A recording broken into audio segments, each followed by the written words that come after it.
The Lakers never saw this coming. LeBron James is leaving Los Angeles, and the NBA is in chaos.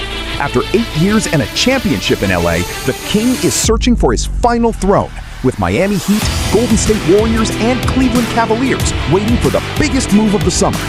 Where you went to 4 straight NBA Finals, won back-to-back championships, the first 2 of your career. Do you do that? Do you go back to Miami, playing for the same coach, Eric Spoelstra, run by the same man, Pat Riley, with Giannis Antetokounmpo as your star teammate as opposed to Dwayne Wade, with Bam Adebayo as a sidekick on that front line, with Bobby Portis being there as well? You got 3 cats at least 6'10", ready to give you what they got. And the ball will be in your hands because you don't really have a quintessential prototypical point guard, even though that cat Mitchell can play. And you got Tim Hardaway Sr. there. Do you go back to Miami? You got a lot of executives out there speculating that this is the best landing spot for him because Cleveland's style of play ain't going to cut it. I was speaking to one executive, and they were like, Stephen A., when has James Harden ever really given up the basketball? Every place he's been, the ball has been in his hands. In Houston, it was as a scorer. In Brooklyn, it was as a hybrid. Sometimes a scorer, but for the most part a playmaker. But nevertheless, the ball is in his hands because he ain't moving but so much without the ball. How does that work, Stephen A.? How does that work if he goes back to Cleveland? That's why they rule Cleveland out, and they think that Miami is the best possible scenario.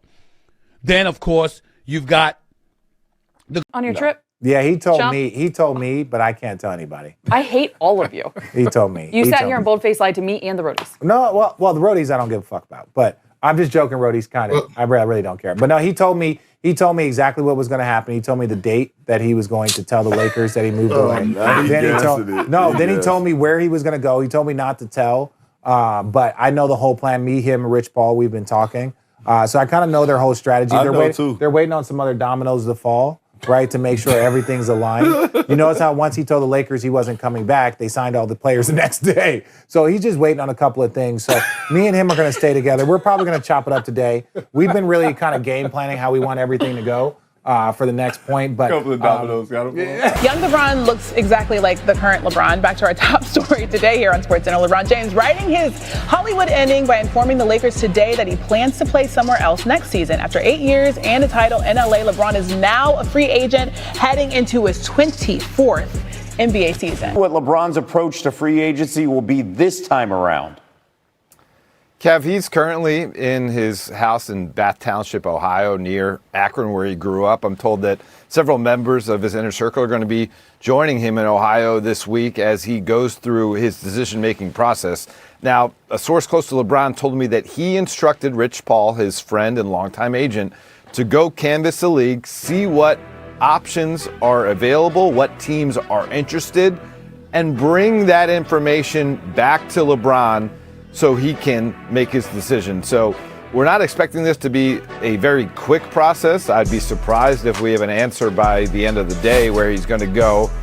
And also, I'd also be surprised if LeBron is taking in-person meetings with teams, certainly at the beginning of this process. Yeah, the Porzingis contract at least complicated the math for the Warriors to get to that $15.1 million taxpayer mid-level, but Draymond Green's opt-out, which was orchestrated obviously with Rich Paul, who's his agent, also LeBron's agent, that leaves them flexibility. They could still theoretically make trades that get them back to that number if they get the green light from LeBron James that he wants to come there. Now, one of the biggest roadblocks for them is they thought LeBron very likely could be going back to the Lakers. Obviously today we all learned that that's not going to happen, so they're very much in the mix, but in no way have they been indicated that they're any type of front runner at this point. Now, their pitch is, I would say, a pretty simple one. Come play with guys, your age bracket. Play with Steph Curry and Draymond Green, one of his closest friends, Al Horford, who is entering his 20th season in the NBA. And it's a relaxed environment for veterans. It's a quick flight back down to LA if he needs to kind of get to his family compound. So that's part of the appeal of their pitch. LeBron's time with the King. 3 teams he has deep history with, both alongside as well as against. NBA front office insider Bobby Marks joining us now. Bobby, how much money will these 3 teams be able to offer LeBron James? Kevin, we're on a even financial playing field when you look at all 3 teams. The $6.1 million tax mid-level exception, that's what Golden State, Miami, and Cleveland can offer. I think when it comes to LeBron James, what of these organizations is going to give him the best opportunity to go win a championship here? A Golden State team that has Stephen Curry, but an injured Jimmy Butler. A Miami team that has Giannis and Bam Adebayo. Is there going back home to Cleveland with Donovan Mitchell, James Harden, Evan Mobley, and Jared Allen here? So all three teams certainly make a compelling offer, but from a financial playing field, it's all even. Keep that in mind. And by the way, the idea of like $6 million, that would be quite the pay cut for LeBron, whose salary was over $52 million last season. Kev, he's made $600 million. Yeah. We're talking about a guy eventually down the road is going to be a billionaire. I think he's going to be okay, Bobby. Thank you so much. For much more on this LeBron story, let's go over to Christine. All right, NBA insider and senior writer Ramona Shelburne is with us now. So LeBron, 8 seasons in LA, right? 1 championship. What legacy does he leave behind there? Well, I think the most importantly, we need to remember when he first came to Los Angeles, he returned the Lakers to relevance. I wouldn't say prominence, but relevance, because they were really bad before he came to the Lakers as a free agent. And he took a leap of faith to come here back in 2018, where there was all these discussions about whether they had to trade for Kawhi Leonard to get him to sign here. And he just came. He trusted the Lakers to build the franchise around him.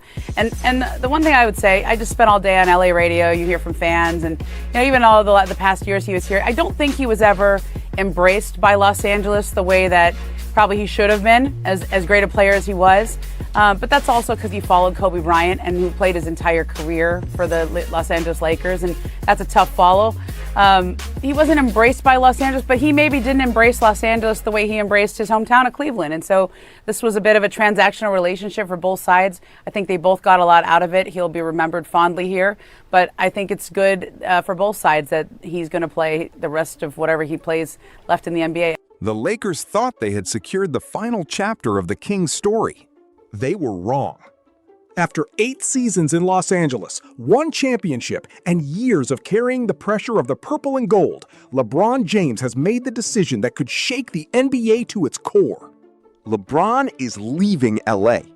The 4-time champion is now searching for the final destination of his legendary career. And suddenly, 3 teams are preparing for the biggest opportunity in basketball. Miami Heat, Golden State Warriors, Cleveland Cavaliers. 3 franchises, 3 different visions. 1 impossible question. Where does the King finish his reign? LeBron enters his 24th NBA season after earning over $52 million last year and building career earnings beyond $600 million. At this stage, it is not about the money. It is about one final championship. And the battle for LeBron James has officially begun. But if LeBron wants the place where he already built a dynasty, one team stands above the rest. Many executives around the league believe Miami could be the most dangerous landing spot. Why? Because LeBron already knows the formula. Miami gave him 4 straight NBA Finals appearances. Miami gave him back-to-back championships. And Miami gave him the championship culture that defined his prime. Now imagine the impossible. LeBron returns to South Beach. This time, instead of playing with Dwayne Wade and Chris Bosh, he could potentially join forces with Giannis Antetokounmpo and Bam Adebayo. A powerful front court, elite defense, a franchise built around winning. But there is one major question. Would LeBron have full control of the offense? Because some executives believe Cleveland's system may not fit his current style. LeBron needs the ball. He needs to control the tempo. He needs a team built around his ability to create every possession.